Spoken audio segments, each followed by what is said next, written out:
ఇది మన సంసారానికి నువ్వు తయారు చేసిన బడ్జెట్ అన్నమాట. అయితే ఒకసారి చూద్దాం. కందిపప్పు, పెసరపప్పు, శనగపప్పు, పల్లీలు, బియ్యం ఇవన్నీ వెచ్చాలు. Moisturiser, face cream, powder, perfume ఇవన్నీ నీకు సంబంధించినవి అన్నమాట.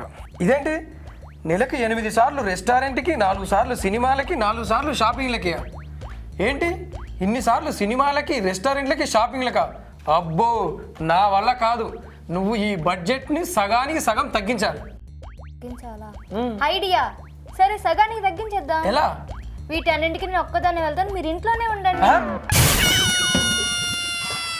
హలో చెప్పండి సార్. గోల్డ్ లోన్ ఇస్తాం సార్.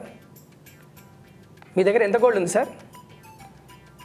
ఏంటి 80 కిలోల గోల్డా? అంత గోల్డ్కి మేము ఎంత ఇస్తామని అడుగుతున్నారా? ఇంతకీ 80 కిలోల గోల్డ్ ఎక్కడి సార్? ఏంటి అది మీ ఆవిడ బరువా? ఒరేయ్ మీ ఆవిడ నీకు బంగారం అయితే కావచ్చు కానీ ఆవిడని ఇక్కడ బ్యాంకులో తాకట్టు పెట్టి డబ్బులు తీసుకోవడం కుదరదా? పెట్టే ఫోన్. Stupid fellow. చెప్పండి మీకేం లోన్ కావాలి? నాది లోన్ కాదండి, మీ బ్యాంక్లో అమౌంట్ డిపాజిట్ చేద్దామని. ఓకే ఓకే కూర్చోండి. అది సరే కానండి, మన బ్యాంక్లో లక్షల్లో కోట్లలో ట్రాన్సాక్షన్ చేసుకోవచ్చా? మీలాంటి వాళ్ళు ఉంటే మేము నెత్తి మీద పెట్టుకుంటామండి. ఒరే రాజు సార్ కూల్ డ్రింక్ పట్టరా. అవునండి, మన బ్యాంక్లో కోట్లకు పడగలెత్తిన అకౌంట్ హోల్డర్స్ ఉన్నారా?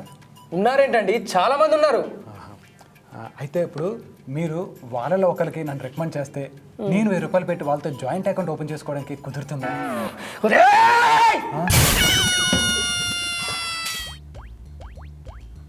అయ్యో ఏమండి, మా క్లాస్మేట్ రమేష్ ఉండేవాడని చెప్పేదాన్ని కదా. ఏమైంది వాడికి? వాడు ఆత్మహత్య చేసుకున్నాడండి.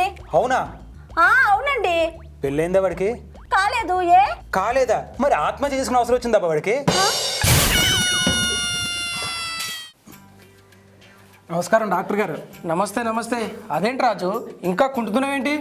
దెబ్బలని తగ్గిపోయాయి, నొప్పి కూడా తగ్గిపోయిందని చెప్పా కదా నాకు. నిజమే కానీ యాక్సిడెంట్ అయిందని పెట్టిన లేదు, ఇంకా పూర్తి కాలేదు. ఇంకా 4 రోజులు మిగిలి ఉంది. అంతవరకు ఇలా కుంటుతూ నడుస్తూనే ఉండాలి. వస్తాను డాక్టర్ గారు.